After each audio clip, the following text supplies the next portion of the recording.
reasons that utterly escape everyone involved, you're listening to a bipolar, a schizophrenic, and a podcast. Here are your hosts, Gabe Howard and Michelle Hammer. Hi, welcome to a bipolar, schizophrenic, and a podcast. I'm Michelle. I'm schizophrenic.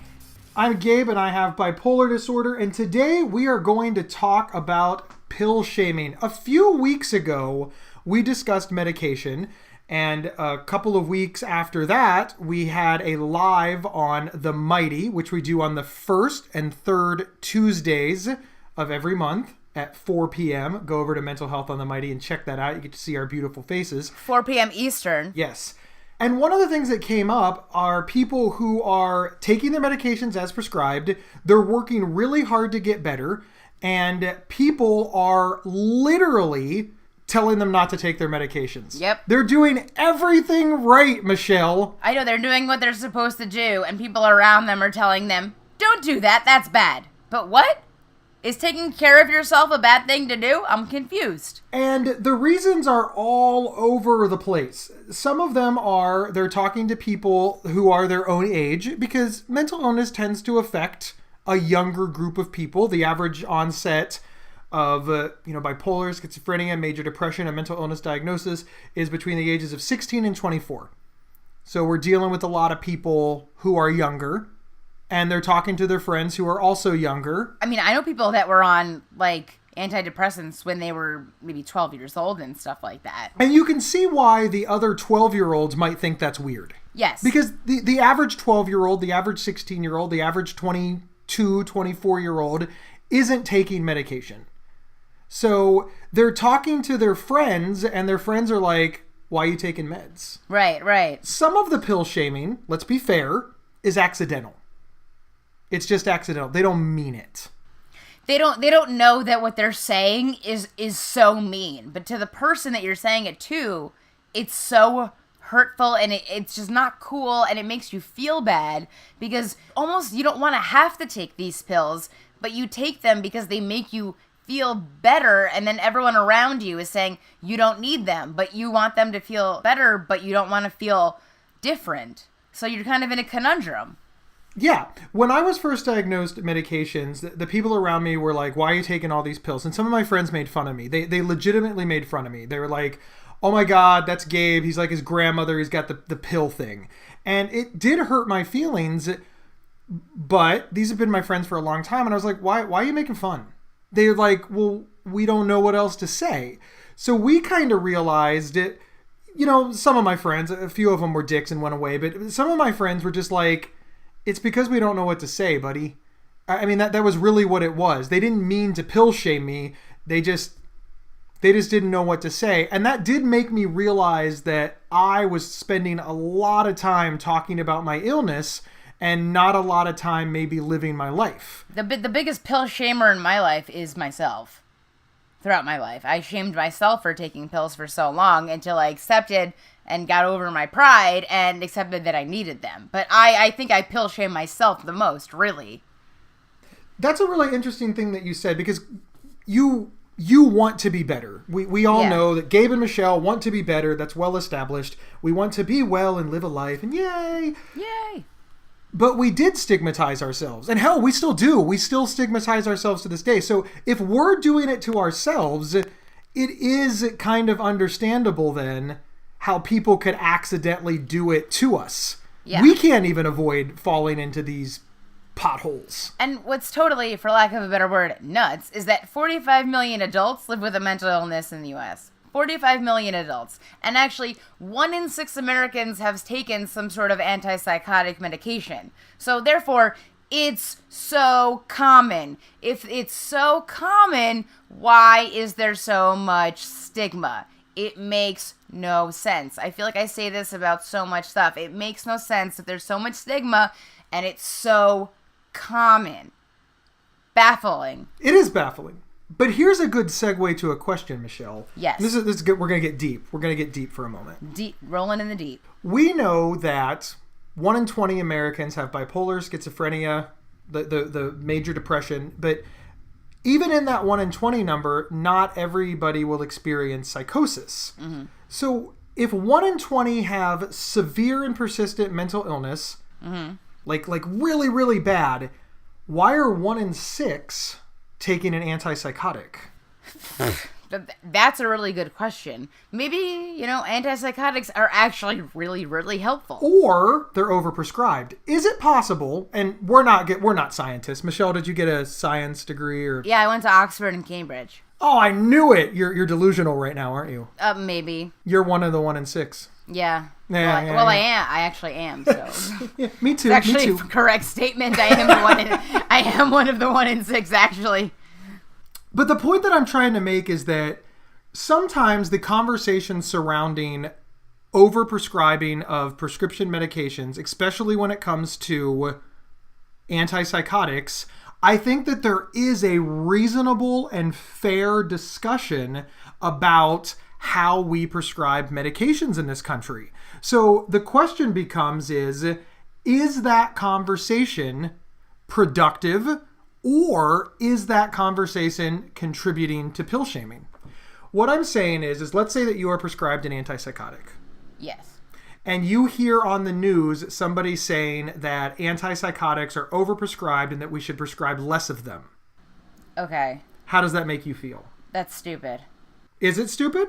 45 million adults have a mental illness in the U.S. Why can't we prescribe that antipsychotics? What do they want instead? You see a million commercials on the TV. Is your antidepressant not helping you? Why don't you try this medication instead? Take this with your medication. Those are antidepressants. But they're always trying to add things and add things and add things and try this. And, it's called an antipsychotic. I think if it wasn't called an antipsychotic, it would be better. You know that I hate the name antipsychotic. I hate that name, antipsychotic. You tell somebody you're on an antipsychotic, they go, "You're psychotic? I didn't know you were psychotic." That just drives me crazy that it's called an antipsychotic. But the question becomes, is even if something is good, can you have too much of it? Well, I mean, it's not like it's an OxyContin for your back pain. You're not going to become an addict. Okay, well now hang on a second. Think about what you just said. You just said that people who take OxyContin for back pain could become addicts. Didn't you just pill shame everybody who takes prescription painkillers for their back?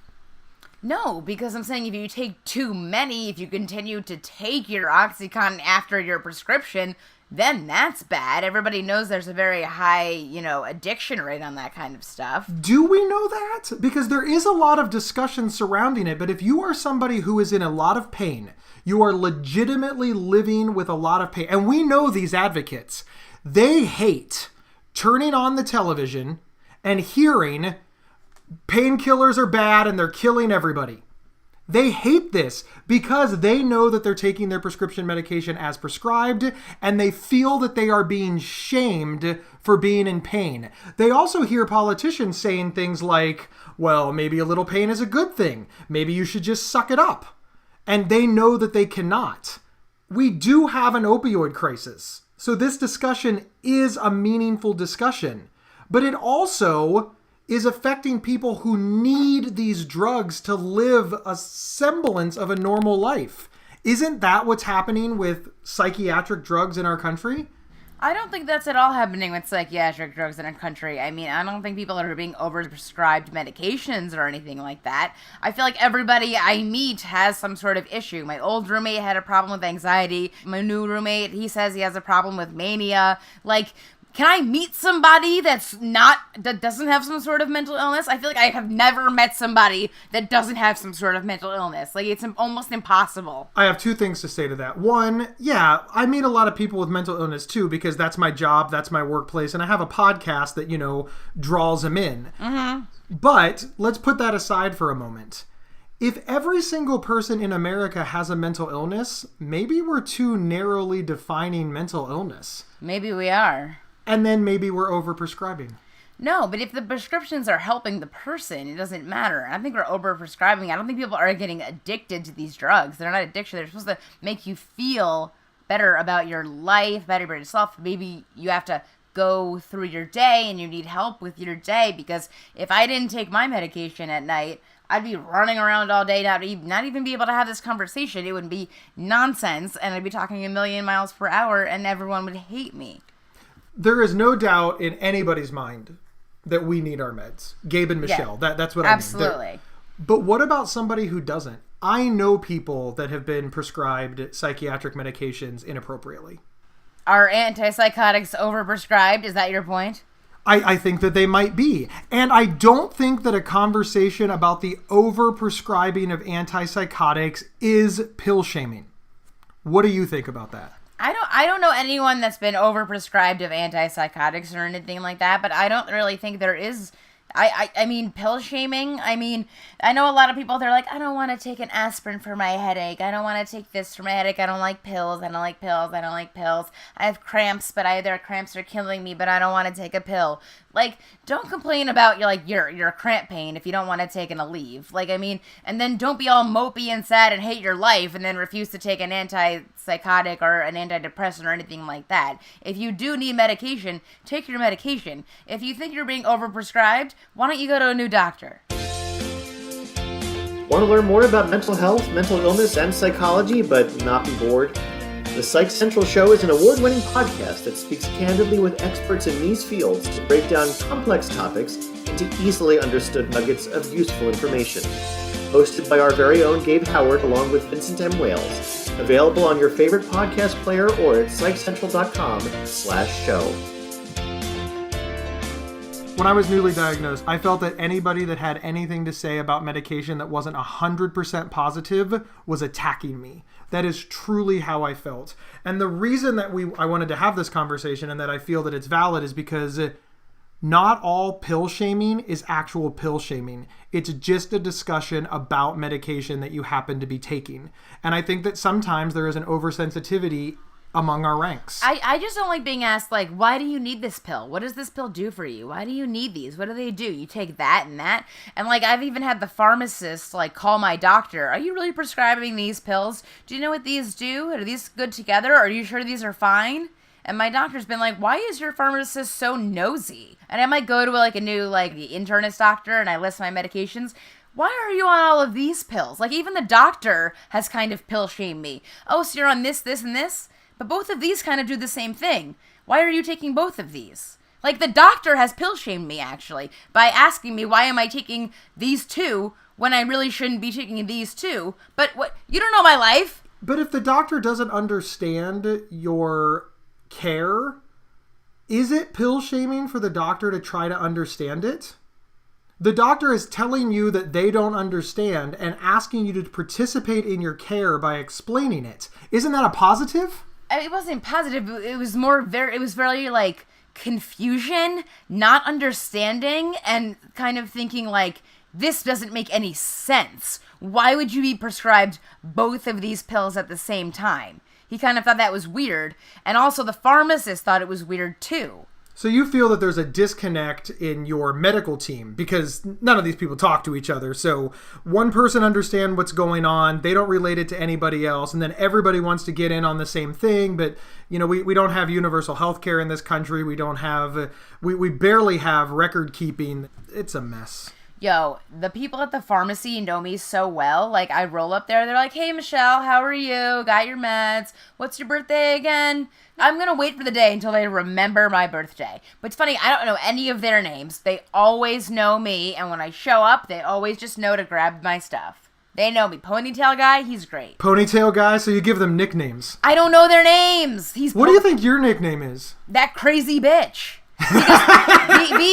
Because one day I went in there and they wouldn't give me my ADD medication and I flipped out on them so hard because the whole thing is I had picked it up and then I had to go back with my receipt, something like that. So they had the date of my second receipt. So they're saying I should have had 3 more pills. And then I was yelling at them and then I finally found the first receipt and I was showing them that that's the second receipt.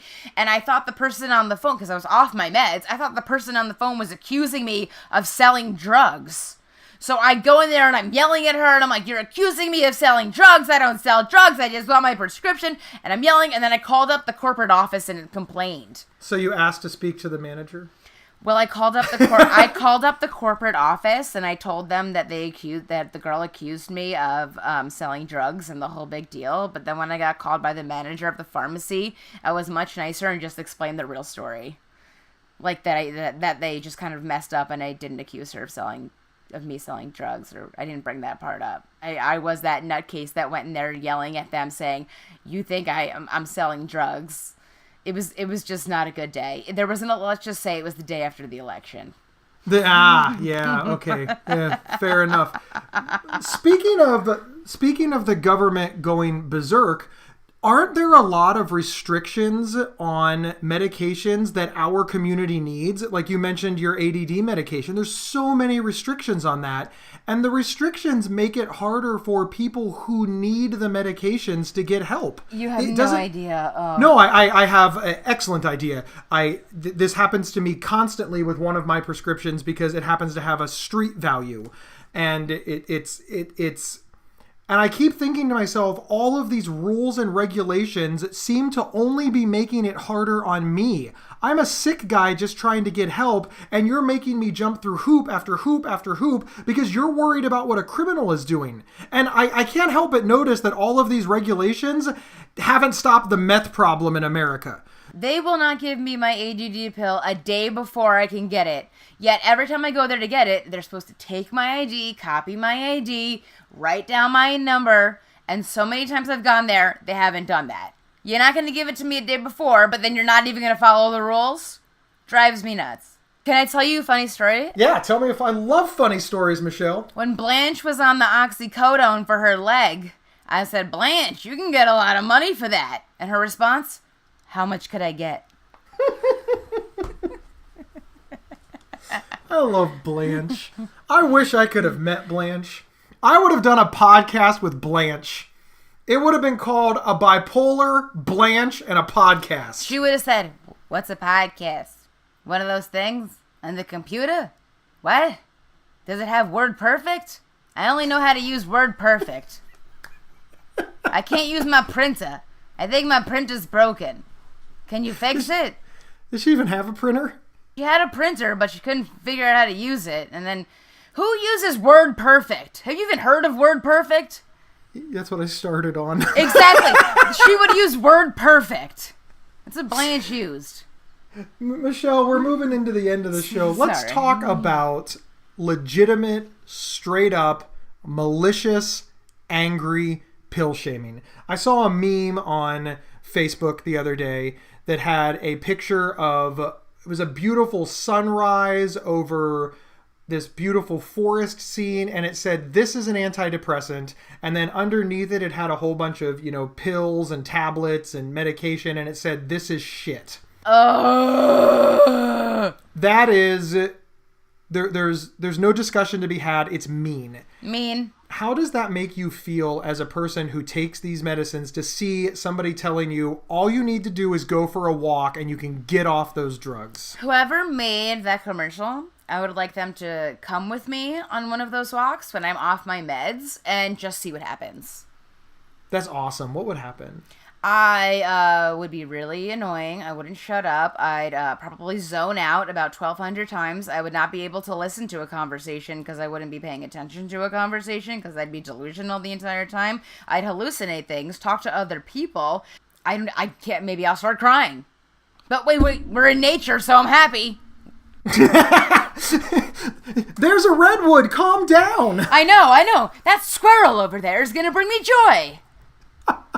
I'd love to see a squirrel eat an acorn. Why do you think this myth persists so much? That people just honestly believe that people with severe and persistent mental illness, with extreme psychiatric conditions, can just join a gym, go for a walk, get a puppy, play with a kitten, and magically they'll be better.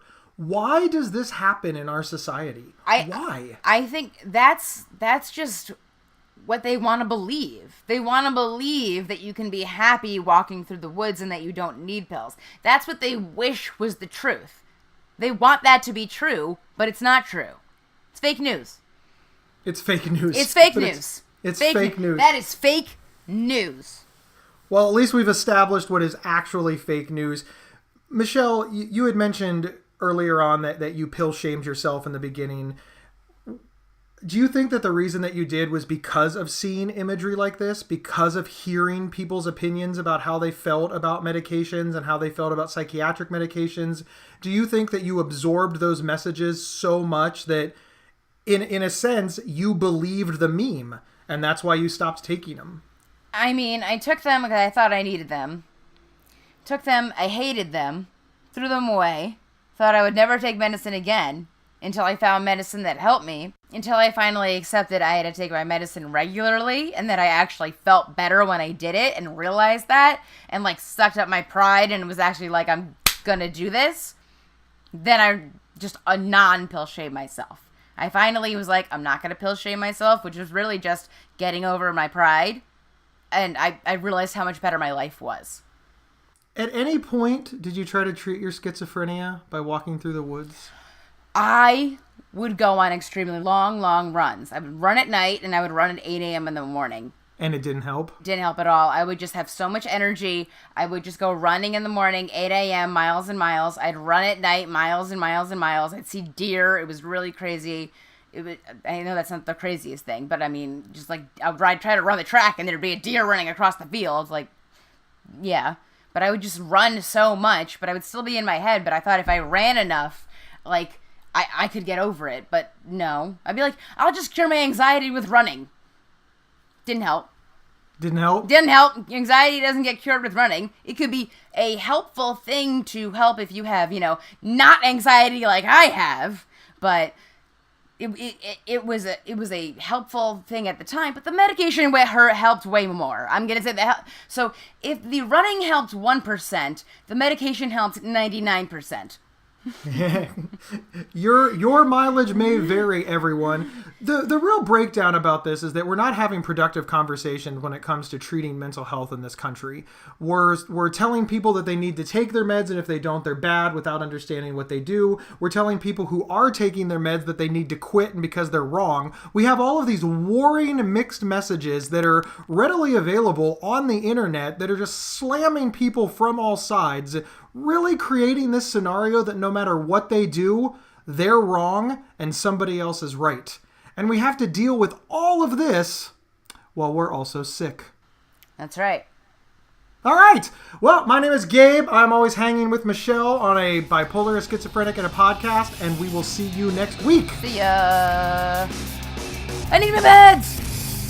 You've been listening to a bipolar, a schizophrenic, and a podcast. If you loved this episode, don't keep it to yourself.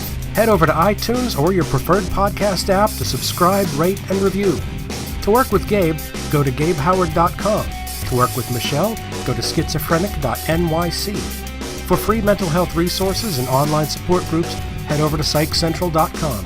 The show's official website is psychcentral.com/BSP. You can email us at show@psychcentral.com. Thank you for listening, and share widely.